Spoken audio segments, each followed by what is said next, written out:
السلام علیکم ورحمۃ اللہ وبرکاتہ۔ بسم اللہ الرحمن الرحیم۔ الحمد للہ نحمده ونستعینه ونستغفره ونؤمن به ونتوکل علیہ ونعوذ باللہ من شرور انفسنا ومن سیئات اعمالنا، من یهده اللہ فلا مضل له ومن يضلله فلا هادی له، ونشهد ان لا الہ الا اللہ وحده لا شریک له، ونشهد أن سيدنا وحبيبنا ونبينا مولانا محمدا عبده ورسوله صلى الله تبارك وتعالى عليه وسلم، أما بعد فأعوذ بالله من الشيطان الرجيم، بسم الله الرحمن الرحيم۔ الحمد لله الذي أنزل على عبده الكتاب ولم يجعل له عوجا، صدق الله العظيم۔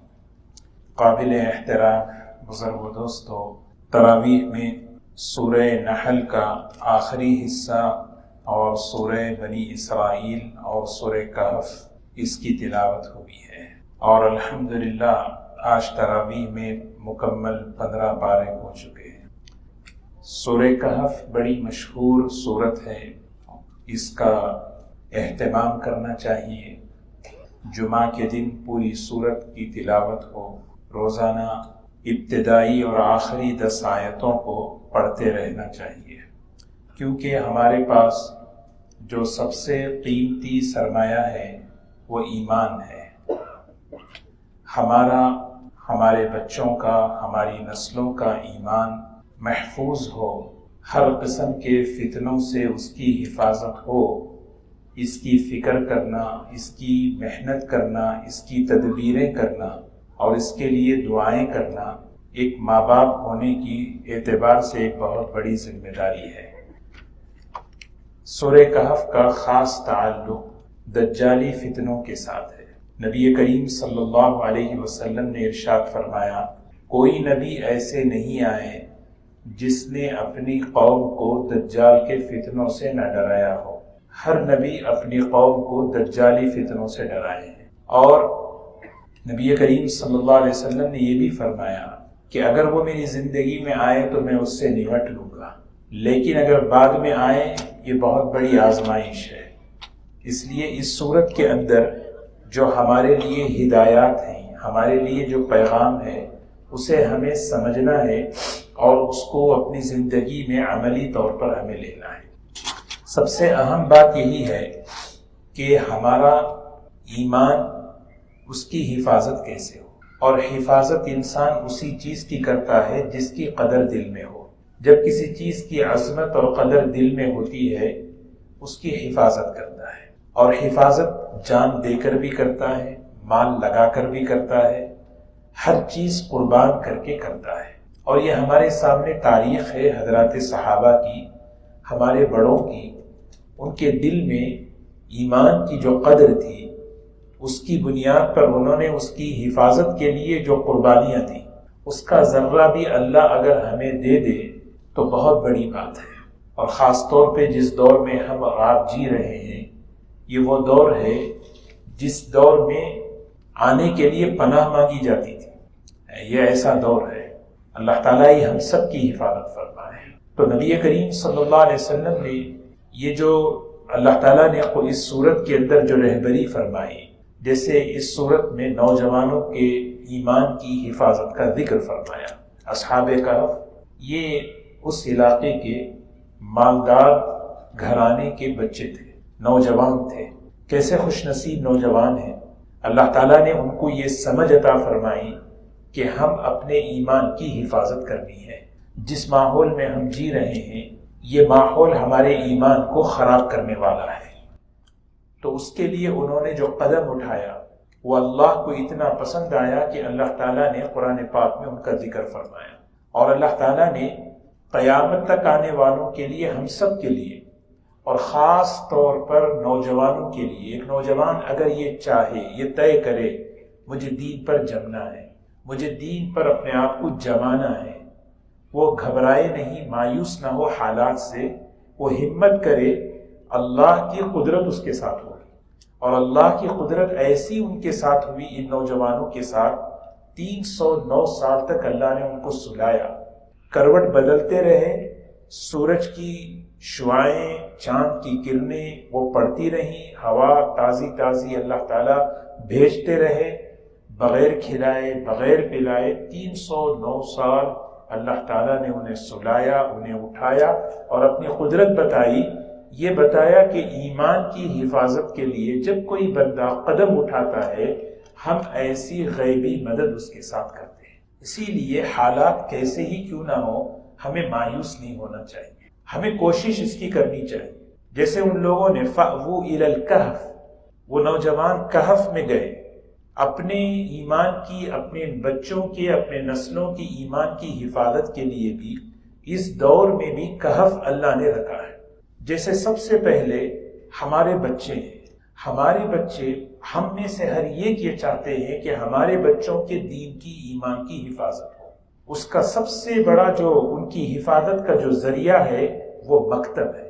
ہمارے جو مکاتب ہیں، دیکھیں ایک چیز ہے ماشاءاللہ، بعض پیرنٹس کیا ہیں اپنے بچوں کو آن لائن پڑھاتے ہیں، بہت اچھی بات ہے، لیکن مکتب میں بھیجنا، مکتب میں پڑھانا، اس کی کیفیت الگ ہوتی ہے۔ مسجد کے ماحول میں ایک بچوں کے ساتھ استاد کی صحبت میں وہاں بیٹھ کر صرف علم حاصل نہیں کرتے بلکہ ان کی ذہنی تربیت ہوتی ہے۔ یہ اس کا بدل جو ہے آن لائن نہیں ہو سکتا۔ کسی کے پاس اس کی جو ہے گنجائش نہیں، بہت دور دور ہے تو ٹھیک ہے، لیکن مساجد کے اندر جو مکاتب ہیں، یہ مکاتب یہ بہت بڑی بنیاد ہے۔ ان مکاتب کو مضبوط بھی کرنا اور اس کے معیار کو بڑھانا بھی ہے۔ معیار کو اس لیے بڑھانا کہ فتنے بڑھتے جا رہے ہیں، فتنے کم نہیں ہو رہے۔ اگر ہم اس رفتار کے ساتھ چلیں، اپنی پرانی رفتار کے ساتھ، فتنے ہوں گے اس رفتار میں، اور ہماری ترتیب چھوٹے بنیاد پر ہو، بالکل نیچے، تو مقابلہ نہیں ہو سکتا۔ طوفان کی طرح فتنے آ رہے ہوں اور ایک آدمی جو ہے رینگتے ہوئے جائے، تو یہ ہم سب کی ذمہ داری ہے کہ ہم سب اس چیز کو کہ مکتب کا نظام مضبوط ہو۔ مکتب میں ان کی صرف قرآن، ان کے ساتھ عقائد، دینیات، کیونکہ عملی گناہ جو ہے یہ بھی بڑی چیز ہے، لیکن ایسے گناہ جس سے ان کی فکر بدل جائے، ان کی سوچ بدل جائے، یہ آدمی کو ایمان سے نکال دیتی ہے۔ آج ہم سب سننے کو ہمیں ملتا ہے بہت چیزیں، بعض مرتبہ جو ہے ہم اللہ تعالیٰ حفاظت فرمائے، دوری فتنوں کا ایسا ہے، بے دینی کا دور، دین سے بیزاری کا دور، شوق نہیں، یہ جو ہے نا اس کو ہم معمولی نہیں سمجھنا ہے۔ یہ کوئی بھی بیماری کہتے ہیں نا کہ کوئی بیماری کو معمولی مت سمجھو، شروع میں وہ چھوٹی ہوتی ہے، آگے چل کر وہ بہت بڑا جو ہے نا بہت زہر بن جاتا ہے۔ یہ جو بچے جو کہتے ہیں عام طور پر کہ بھئی کہ میں ایکس مسلم، میں پہلے مسلمان تھا، سننے کو ملتا ہے، یہ کوئی نئی بات نہیں۔ اس کی وجہ کیا ہے؟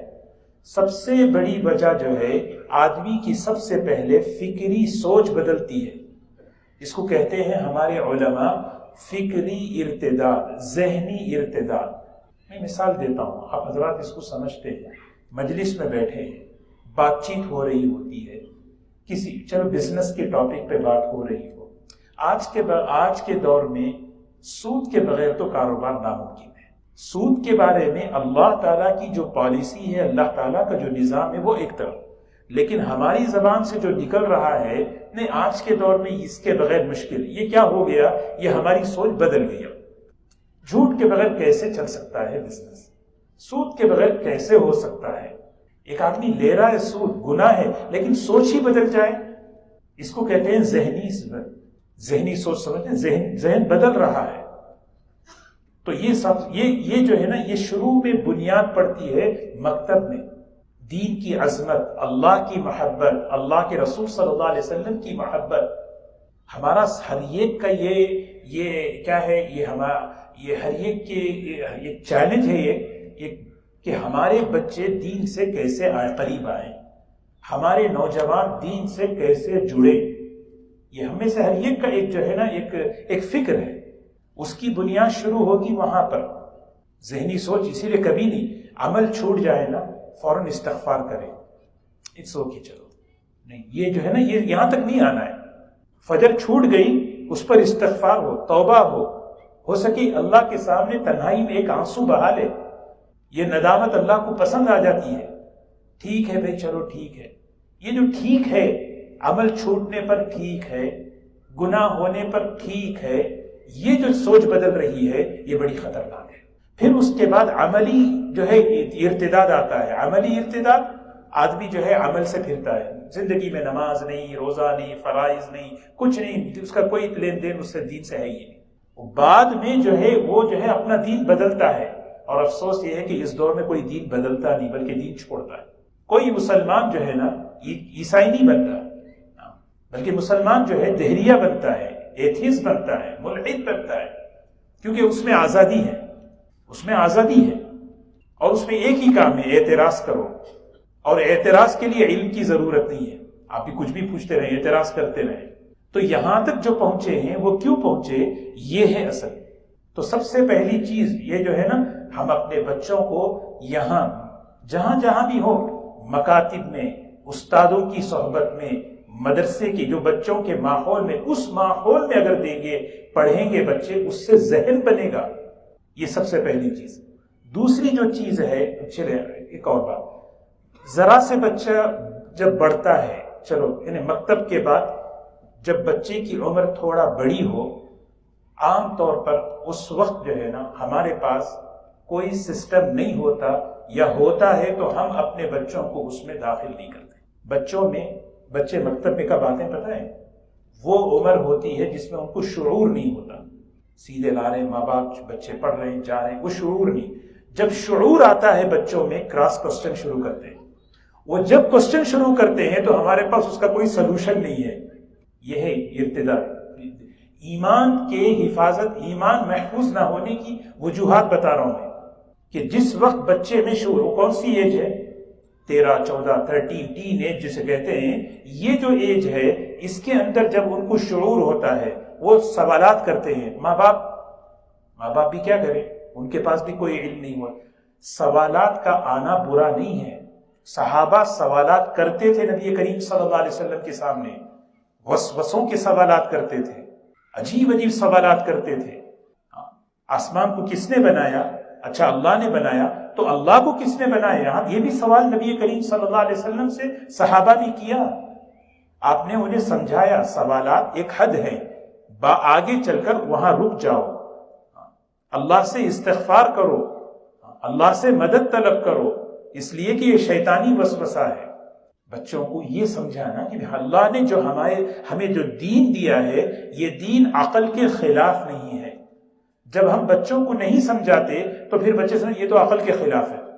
عقل کے خلاف نہیں ہے، یا تو عقل کے بالکل موافق ہے یا عقل سے اوپر ہے، ما وراء عقل جسے کہتے ہیں۔ ہاں بیٹا یہ ہے، لیکن ایک حد کے بعد نہیں، ہم بندے ہیں، اللہ تعالیٰ ہمارا خالق مالک ہے۔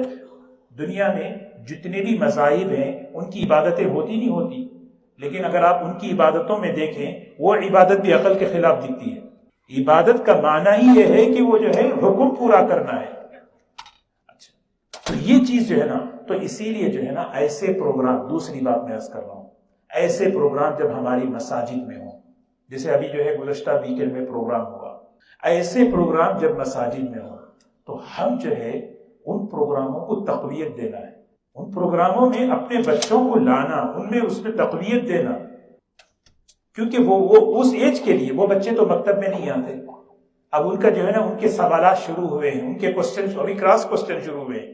اب ایسے علماء کے ساتھ وہ بیٹھیں گے، وہاں ماحول میں بیٹھیں گے، اب ان کے ساتھ جب بات چیت ہوگی تو پھر جو ہے وہ ان دین کی اہمیت، دین کی عظمت، دین پر چلنے کا شوق پیدا ہوگا۔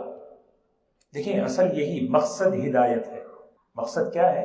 ہمارے بچوں کا ایمان بن جائے، آخرت بن جائے، یہ اصل چیز ہے، اور ہمیں اس چیز کو سامنے رکھ کر ہی کام کرنا ہے۔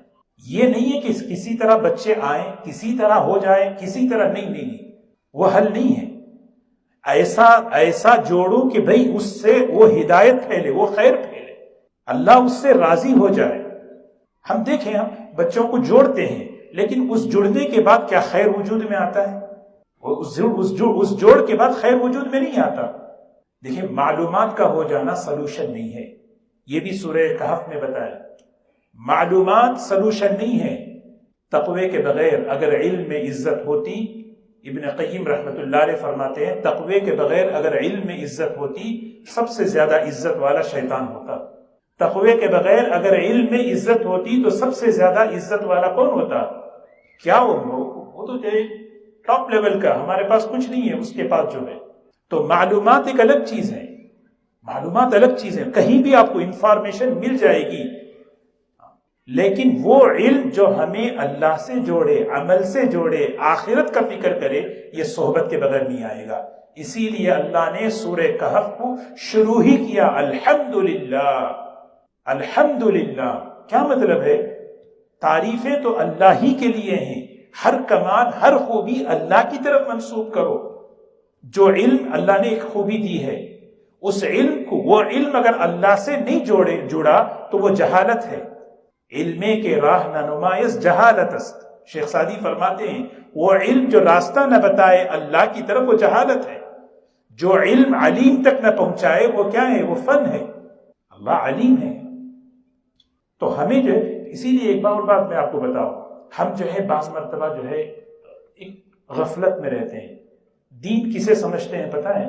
تقریریں سن لینا، کتابیں پڑھ لینا، آج کل ریلز بھی دیکھ لینا، بھئی بہت سی چیزیں ماشاءاللہ نالج مل گئی، لیکن یہ ساری چیزیں معاون بنے گی، سپورٹ بنے گی جب ہماری صحبت ہوگی کسی ایک آدمی پر، پھر یہ چیزیں ہمیں عمل پہ لائیں گی.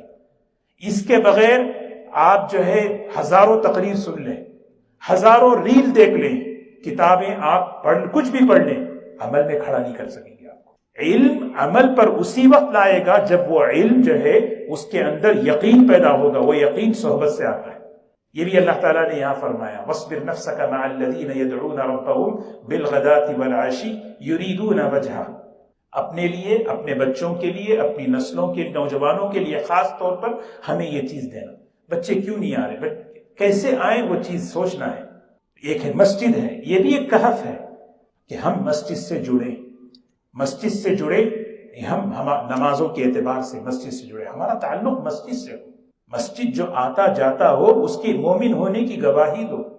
ایمان کی حفاظت ہے مسجد میں، مسجد سے تعلق ہونا، قرآن پاک سے تعلق ہو ہمارا، تلاوت کے ذریعے سے بھی ہو. اتل ما اوحی الیک من کتاب ربک لا مبدل لکلماتی ولن تجد من دونہ ملتحدا.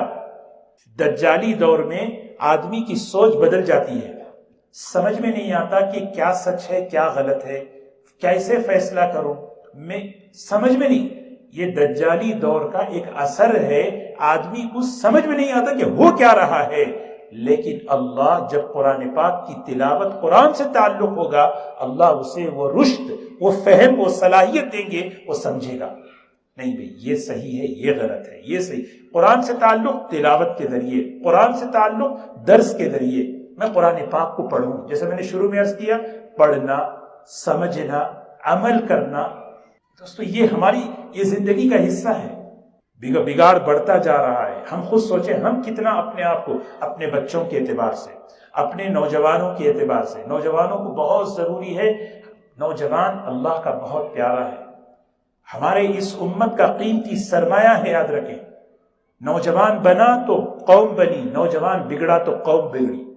اس کے بننے پر قوم کا بننا، اس کے بگڑنے پر قوم کا بگڑنا.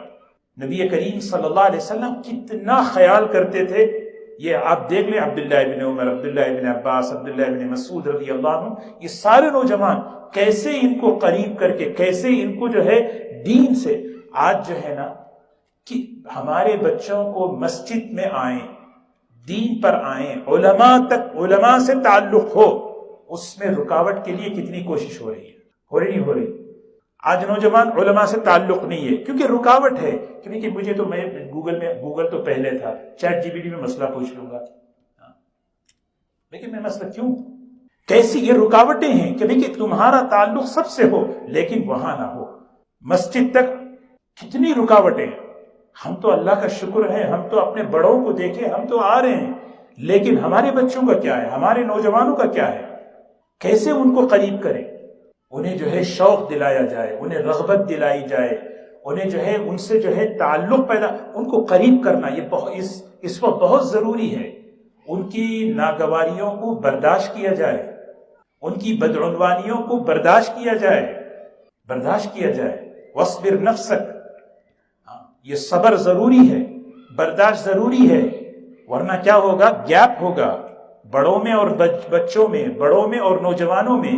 یہ فاصلے جب بنیں گے پھر اس کے بعد جو فتنے وجود میں آئیں گے اس کو کوئی قابو میں نہیں پائے گا، کر سکے گا. تو ہمارا تعلق بچوں کا تعلق مکتب سے ہو، نوجوانوں کا تعلق جو ہے پروگراموں سے ہو، مساجد میں ویسے پروگرام، اور وہ پروگرام جو اس سطح پر ہو، جو ان کے کراس کوسچن ہوتے ہیں ان کو اطمینان کرایا جائے، ان کو اطمینان. اور ایک بات بتاؤں میں، ایسے علماء پیدا کرنا ہماری ذمہ داری ہے، ہماری اس کمیونٹی کی ذمہ داری ہے کہ ہمارے بچوں کے دلوں میں جو شکوک و شبہات پیدا ہو رہے ہیں، بس خاموش بیٹھو، ایسا نہیں ہے. مطمئن کرنا، اطمینان پیدا کرنا ایسے علماء کا، ایسے نوجوان علماء کا معاشرے کے اندر لانا، یہ ہم سب کی ذمہ داری ہے. کنواں کوئی اور کھودے، پانی ہم پئیں، یہ نہیں ہوگا. ہمیں کنواں کھودنا ہے، ہم ہی کو پانی پینا ہے. یہ بہت ضروری ہے دوستو. اس کے لیے میں کیا کروں؟ اس میں میرا آدمی بیٹھ کے سوچے، اتنا بگاڑ ہو رہا ہے، یہ ارتداد جو ہو رہا ہے، اس میں میرا کتنا حصہ ہے؟ یہ میں اپنے سے سوال کروں. کچھ نہیں ہے سوال حصہ میرا. یہ جو بگاڑ ہو رہا ہے اس میں میرا کتنا انویسٹمنٹ ہو رہا ہے؟ اب اس خیر کے میں کتنا حصہ اپنا ڈالوں؟ پھر آدمی بیٹھ کے سوچے. یہ پوری امت کی ذمہ داری ہے، اجتماعی ذمہ داری ہے، اور خاص طور پہ ہم یہاں پر ہیں تو ہماری اور زیادہ ذمہ داری ہے کہ ہم اس کی فکر کرنا، اس کو سوچنا. ہمارا بھی ذہن پہلے بنے، ہمارے بچوں کا بھی ذہن بنے. جیسے میں نے کہا کہ اچھی چیز ہے، تقریریں سن رہے ہیں، کتابیں پڑھ رہے ہیں، بہت اچھی چیز ہے، صحیح ہے. لیکن سب سے بڑی جو چیز ہے نا، وہ اصل چیز ہے کہ ہمارا تعلق جو ہے مسجد سے. پہلے زمانے میں علمی مجالس کی، ذکر کی مجالس کی، اللہ کے نیک بندوں کی صحبت کی جو اہمیت ہوا کرتی تھی، وہ کہیں اور اب ختم ہو گئی. یہ چیز جو ہے نا، یہ چیز امت میں پھیلے، اور تبدیلی یہی آئے گی دوستو. یاد رکھیں، تبدیلی کیسے آئے گی؟ تبدیلی اسی وقت آئے. دیکھیں نا، ایک بچہ جو ہے بیان سن لے گا، بیان سن کے کہے گا بہت اچھا بیان تھا، ہو سکتا ہے مصافحہ بھی کر لے، ہو سکتا ہے جو ہے نا واہ بھی کر لے. لیکن جو ہے تبدیلی جو آئے گی جب عمومی اعتبار سے ہمارے بچوں میں جب تبدیلی آئے گی، دوسرے بچوں میں ہمت ہوگی مجھے بھی ایسے بدلنا ہے. یہ ہر شعبے میں ہے. آپ انجینئر ہیں، کسی عالم کی بات سنیں گے بہت اچھا ہے، لیکن زندگی بدلنے کا فیصلہ کب کریں گے پتہ ہے؟ جب آپ ایک انجینئر کو دیکھیں گے، وہ انجینئر کے شعبے میں رہتے ہوئے وہ اپنے دین پر کیسا پابند ہے، آدمی اندر سے فیصلہ کرے گا مجھے ایسا بننا ہے. یہ نوجوان علماء کو دیکھ کر فیصلہ کریں گے، یہ علم حاصل کر رہے ہیں، کالج پڑھ رہے ہیں، اپنی دنیا کا علم حاصل کر رہے ہیں، ہمیں بھی مجھے ایسا بننا ہے. مدینے میں ایسے ہی جو ہے نا انقلاب آیا تھا، ماحول بنا تھا. حضور صلی اللہ علیہ وسلم دین کو، اسلام کو ہر شعبے میں رکھ دیے تھے. باہر کے شعراء آتے تھے، آ کر جو ہے سب سے ملتے. لیکن جب حسان ابن ثابت، کعب ابن زہیر حضور صلی اللہ علیہ وسلم کے شعراء کو دیکھتے، یہ بھی شاعر ہیں، ہم بھی شاعر ہیں، لیکن ان کی زندگی دیکھو کیسی ہے. ہمت کرتے، زندگی بدلنے کے لیے ہمت جو پیدا ہوتی ہے نا، وہ اسی وقت ہوتی ہے جب آدمی اپنے لیول کے آدمی کو دیکھتا ہے. اس کے لیے جو ہے نا یہ سارا یہ ماحول آدمی بنائے. تو یہاں پر جو ہے سورہ کہف میں یہی مضمون اللہ تعالیٰ نے ہمیں سمجھایا. اس وقت کی سب سے بڑی جو ضرورت ہے ہماری آنے والے نسلوں کے ایمان کی حفاظت ہو، یہ اس کے لیے کہف ہے. میں اپنے بچوں کو مکاتب میں بھیجوں، میں اپنے نوجوانوں کو کسی طرح انہیں مسجد سے جوڑوں، انہیں جو ہے علماء سے جوڑوں، انہیں پروگراموں میں جوڑوں. اس سے اس مقصد دیکھیں نا، سب اصل چیز یہی ہے کہ اللہ اس سے راضی ہو اور اللہ ہدایت کے فیصلے کرے. یہ نہیں کہ مجھے اپنی مرضی سے کرنا ہے، اپنی سوچ سے کرنا ہے، اس سے خیر وجود میں نہیں آئے گا، خیر وجود میں نہیں آئے گا.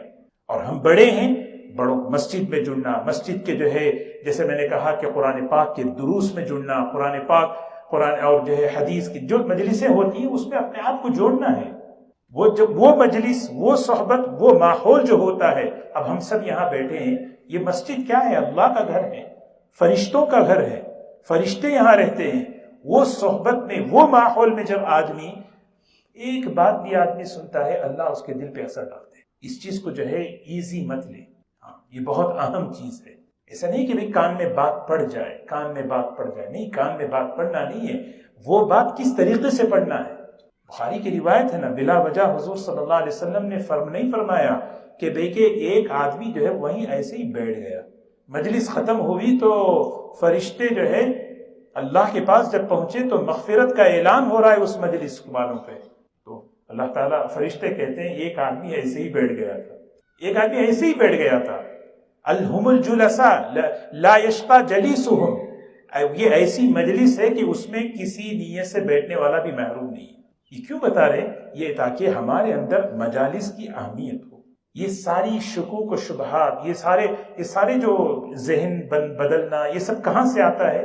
یہ آتا ہے اس وقت جب ہمارے جو ہے ہمارا علم غلط ہو. تو بہرکیف بات لمبی ہو گئی، میں آخری میں اس کا خلاصہ عرض کروں. سورہ کہف کے اندر اللہ تعالیٰ نے 6 باتیں بیان فرمائی. سب سے پہلی بات، ہمارا جو ہے قرآن پاک سے تعلق ہو. اتل ما اوحی الیک من کتاب ربک لا مبدل لکلماتی ولن تجد من دونہ ملتحدا. وجہ اس کی یہ ہے کہ جب قرآن پاک سے تعلق ہوگا وہ نور ہمیں جو ہے صحیح سمجھ دے گا، فیصلہ کریں گے یہ صحیح ہے، یہ غلط ہے، یہ اس میں نفع ہے، اس میں. دوسری چیز آپ دیکھیں، ایمان ہے، اگر یہ ایمان اگر کمزور ہو تو پھر آدمی دجالی فتنوں سے جو ہے نا متاثر ہو جائے گا. اس کی حفاظت کے لیے آدمی اپنے ایمان کو قوت پہنچانے والی جو اسباب ہیں اس کی طرف توجہ دے. تیسری چیز، دیکھیں مال سے، دنیا سے ہر ایک کو محبت ہوتی ہے. مسئلہ سب سے بڑا یہ ہے کہ پرائورٹی کا ہے، ترجیح کا ہے. اللہ تعالیٰ نے دوسرا واقعہ یہاں سنایا. سنانے کے بعد اللہ تعالیٰ نے ہمیں سمجھایا ہر ایک کو اپنے مال سے محبت ہے، لیکن یہ جو 2 شخص تھے نا، رجلین وضرب لهم مثل رجلین جعلنا لأحدہما جنتین، اس میں ایک آدمی مال کی محبت میں، دنیا کی محبت میں اتنا ایکسٹریم ہو گیا تھا، اس کی زبان سے ایسے جملے نکل رہے تھے، وَلَن تَبِيدَ، کیا ہے مَا أَظُنُّ السَّاعَةَ قَائِمَةً، میرا خیال ہے کہ جو ہے قیامت نہیں آئے گی، بس میرا ایک خیال ہے کہ میں کبھی میرا مال و دولت کبھی فنا نہیں ہوگا. یہ اس کی زبان سے جملے نکل رہے تھے. سمجھانے پہ بھی کہنے لگا نہیں وَلَئِن رُدِدتُّ إِلَىٰ رَبِّي لَأَجِدَنَّ خَيْرًا مِّنْهَا مُنقَلَبًا، میں اللہ کے پاس جاؤں گا تو اللہ مجھے اور اچھا دے گا.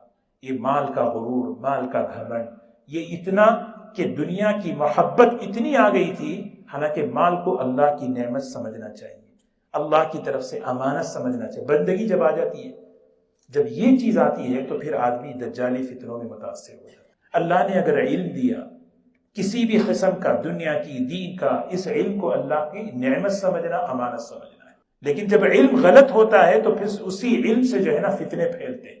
جتنی گمراہیاں امت میں وجود میں آئی ہیں، جاہلوں سے نہیں آئی بلکہ جاننے والوں سے آئی. چوتھی بات اللہ تعالیٰ نے یہاں فرمائی، اقتدار، کرسی، پوزیشن، اس کی جو ہے ہوس مت رکھو. اللہ اگر دے تو امانت سمجھو، ذمہ داری سمجھ کے کرو. ایک واقعہ سنایا ذوالقرنین رحمت اللہ علیہ کا. 4 بادشاہ گزرے ہیں دنیا میں جن کو اللہ تعالیٰ نے پوری دنیا کی حکومت دی تھی. 2 مسلمان تھے، 2 کافر تھے. ایک حضرت سلیمان علیہ السلام سب سے نمبر 1، اور دوسرے حضرت ذوالقرنین. ان کی زبان دیکھو ذوالقرنین کی، کہہ رہے کہ جو کچھ میں کر رہا ہوں یہ اللہ کی توفیق سے کر رہا ہوں، یہ اللہ کے کرم سے کر رہا ہوں. ان کی لینگویج دیکھو. وہ ذوالقرنین سے کیا ہے، وہ اور ایک ہے نا، کون ہے، سکندر. وہ نہیں ہے، وہ جو ہے وہ تو بے ایمان مرا، وہ نہیں ہے، وہ عیسیٰ علیہ السلام کے دور کا ہے.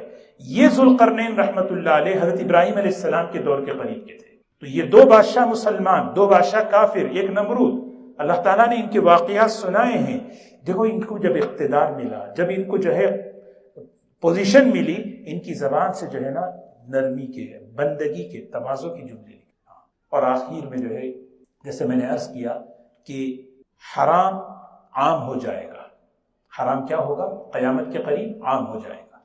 حلال کو بڑے اہتمام سے یہ اصحاب کہف کے نوجوان 309 سال کے بعد جب اٹھے، بھوک لگی. جب تک سوتے رہے بھوک نہیں لگی، جیسے ہی اٹھے بھوک لگی. اب بھوک لگی تو سب سے پہلا جملہ یہ کہہ رہے ہیں کہ ایھا اسکا طعاما فلیاتکم برزق منہ. بھائی دیکھو بھوک تو لگی ہے، پیسے لو، بازار جاؤ، حلال مال لے کے آنا، حلال کھانا، بچوں کو حلال کھلانا، حلال کھانا، حلال کھلانا. یہ کیونکہ جب حرام پیٹ میں جاتا ہے پھر وہ دجالی فتنوں سے متاثر ہوتا ہے. تو بہرکیف دوستو، اللہ تعالیٰ ہمیں ہماری نسلوں کے ایمان کی حفاظت فرمائے. ہم اپنے بچوں کے لیے، جیسے میں نے کہا کہ لیکن مکاتب میں ہم بچوں کو لائیں، اور اپنے نوجوان بچوں کو جو پروگرام ہوتے ہیں کہیں بھی یہاں ہو کہیں بھی ہو، ہم اپنے بچوں کو اس سے جوڑیں. نوجوان علماء سے اپنے بچوں کو جوڑیں، ضروری ہے. اور ہمارا سب کا تعلق قرآن پاک سے، مسجد سے، اس سے ہو انشاءاللہ. یہ اسباب ہیں، اس سے اللہ تعالیٰ کیا کریں گے؟ ہمارے ایمان کی حفاظت فرمائیں گے. اللہ ہم سب کو عمل کی توفیق نصیب فرمائے.